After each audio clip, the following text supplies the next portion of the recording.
Support for this podcast comes from the Central Valley Journalism Collaborative, connecting communities with the resources, infrastructure, and networks to ensure a vibrant local free press.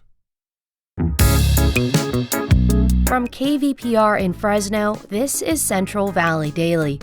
It's Tuesday, June 9th. I'm Sarith Hawk.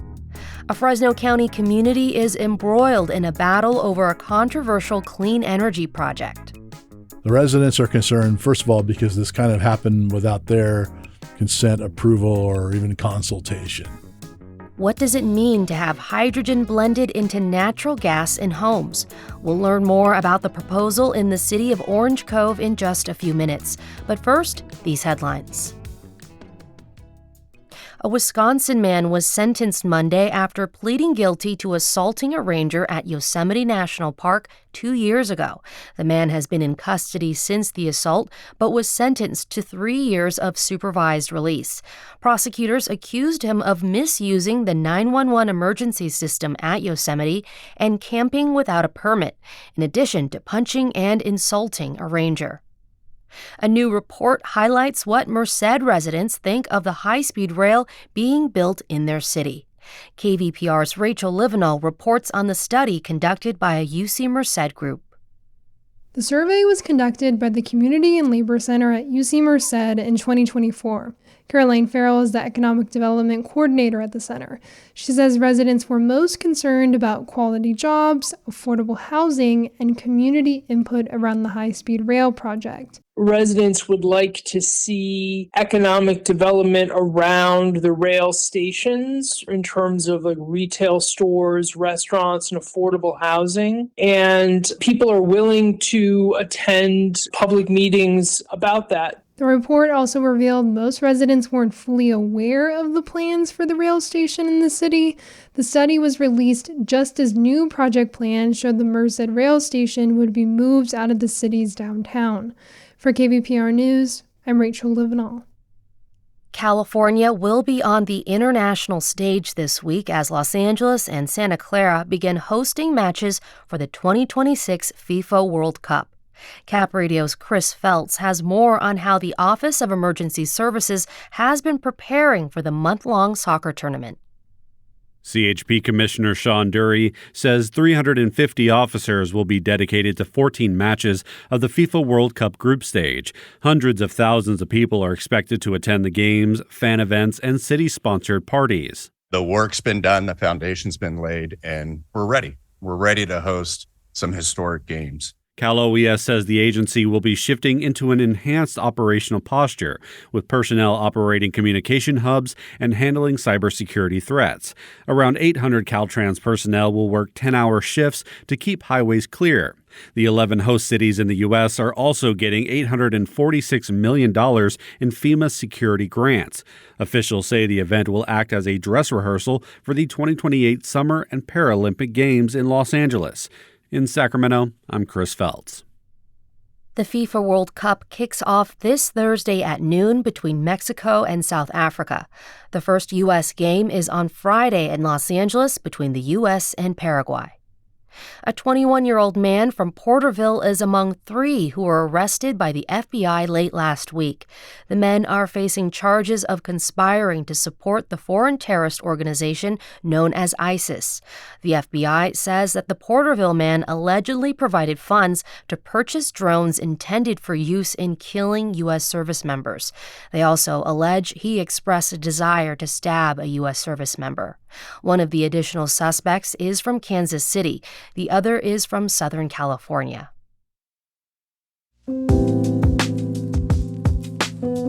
Public radio is now 100% community supported. Federal funding is gone and isn't likely to come back. That means you have the opportunity to help keep KVPR's trusted and informative coverage on the air. Do your part today and become a new monthly member. We're all in this together. Join the movement and help sustain public radio service. Donate at kvpr.org. And now to our main story. Residents in the small Fresno County city of Orange Cove are sounding off about a pilot project that proposes to bring clean energy to their town. The farming community is about 35 miles southeast of Fresno. Orange Cove residents say they have a number of health and safety concerns. The debate is centered around a technology called hydrogen blending, used to reduce gas emissions. A successful trial could make way for similar projects to increase cleaner energy in California. But residents in this valley city say incorporating the process into the city's outdated infrastructure could do more harm than good, especially when opting out is financially out of reach for most. I spoke to independent journalist Marek Warszawski about the details of the project and how the rollout made residents feel blindsided. Basically, hydrogen blending is just taking hydrogen, which is a natural gas, the lightest, smallest gas on Earth, and it's injecting and blending it into the normal natural gas pipeline that are piped into people's homes and kind of power their stoves or their furnaces or anybody that has gas, appliances. And it's considered a clean fuel because when hydrogen burns, it just emits like water vapors and it doesn't emit any carbon. So it's not like adding to our greenhouse gas pollution. This project, they propose to, use up to 5% hydrogen. In some places, they're doing as much as 20% hydrogen. And it's not like considered new or revolutionary. It's been done in several foreign countries and a few states. Notably, Great Britain's been doing it for about 10 to 15 years. The Biden administration was really big on this technology, and they assessed out several $1 billion for hydrogen projects, including $1.2 billion to California for kind of a hydrogen, emissions hub or hydrogen blending hub. But of course, a lot of those have been canceled by the Trump administration. But California is still kind of eager to kind of see where this technology will go.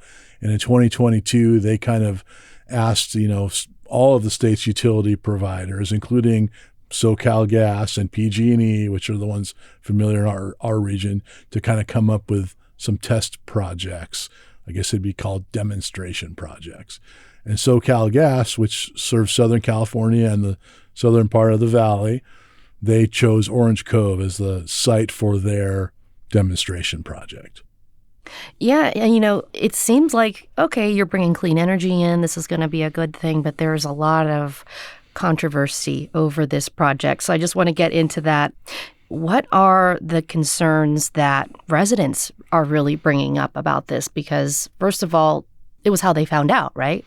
Well, right. I mean, first of all, anytime you introduce a new technology to people, it's going to be scary in some respects. Like, new is scary and we don't understand all of it. And so that is one concern. But also, I think at least the residents that I spoke to, and they formed a group called Orange Cove United to kind of speak out against this project.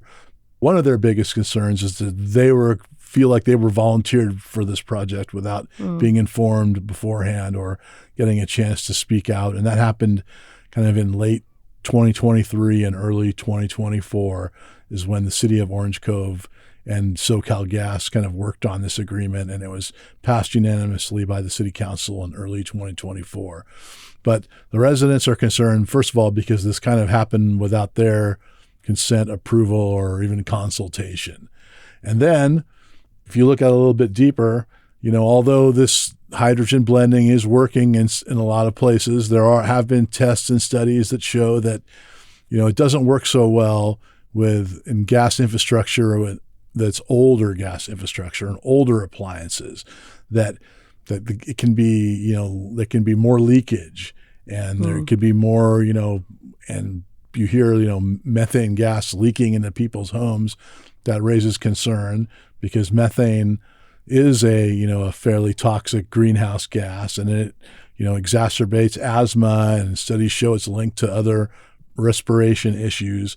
And and in some cases, hydrogen, it can cause explosions. I mean, there's a reason why, hydrogen is very tightly regulated and it's stored in pressurized tanks and because, it can be flammable. It can cause explosions. So the worst case scenario, people are worried that their homes are going to explode. But there's also, people I talk to, and of course, there's like a lot of places in the valley, Orange Cove has a big percentage of asthma sufferers, and they worry that their infrastructure, their appliances aren't well suited for this technology, and they're going to be breathing in more methane, and that's going to be obviously bad for their health. So that is their concerns, and there is some research to back that up. But like a lot of things with science, there's research that shows one thing, and there's research that shows other things. And Sure. Depending who you talk to and what science you believe, that's the answer you're going to get and go with. So you talked about issues of transparency, health, and safety that residents are bringing up. So why even choose Orange Cove? Well, according to my research and what has been told to the residents, during Public Utility Commission hearings, there was one that took place in Orange Cove last year. Orange Cove has just one gas pipeline that's kind of heading into the city. So it's very easy to control just from that one pipeline the gas that goes to every appliance in town. So that's why Orange Cove was chosen. There are also several other communities and other, gas providers. There's Lodi is a site of another one, Truckee, San Diego, and then UC Irvine, which is SoCal Gas has a kind of a test city down there where they would like to use some of the buildings to do this hydrogen blending at UC Irvine also. And after, if this company wants to do all this, it's basically to sort of bring this technology en masse to the state? Yeah, I mean, the state is encouraging and looking for ways to reduce greenhouse gas emissions, and Governor Newsom is a believer in this technology. So basically, the Public Utilities Commission has basically been requesting these companies to come up with these pilot projects to see if they're viable. But it sounds like these utility companies, specifically SoCal Gas, is really gung-ho about this technology. And if these pilot projects prove successful, they would like to implement it, statewide. So this is something that's just like a test run for something they want to roll out, much more widespread. And you tried to reach out to city officials for your report, and you didn't hear back from anybody. Have you heard anything since? Any comments? I have not, and kind of looking at some of the other stories and other journalism that's been done about this proposal, it seems that they are kind of reluctant or have been reluctant to comment. Now, during the council meeting, there was one of the newly elected council members, Cassie Ortiz. She did address the concerns that were presented during public comment, but at least to me, it kind of she sounded a little bit dismissive of some of their safety concerns. And she said that, well, her research indicates that this is perfectly safe. And while she said, you are the people we serve and we're going to listen to you, I didn't really get the sense that she was too concerned about the topics that they were raising. Well, the lot is still pending on this project. What other important information are we hoping to find out about it? Well, the State Public Utilities Commission, which kind of is the body that oversees all the utilities throughout our state, they have yet to make a final decision to give these pilot projects the green light. Even though they've encouraged them and they've solicited them, they haven't said, okay, they haven't, shot the starting gun off yet and said go. And that decision is expected sometime this month, but we haven't exactly heard yet. There is a meeting on June 11th where perhaps a vote could be taken or could happen later. That decision has been postponed at least once. It was supposed to occur last November. It was postponed until June. Some of the utility companies asked for that extension, and they were granted it. So it might be happening as soon as this month, a final go-ahead, but we'll see. Well, Marek Warszawski, independent journalist, thank you so much for telling us about this story. Oh, my pleasure, Sarith. Thank you. And that's today's show. Today's episode was produced by Jonathan Linden and KVPR with support from the Central Valley Journalism Collaborative. I'm Sarith Hawk. Find the latest local news anytime at kvpr.org.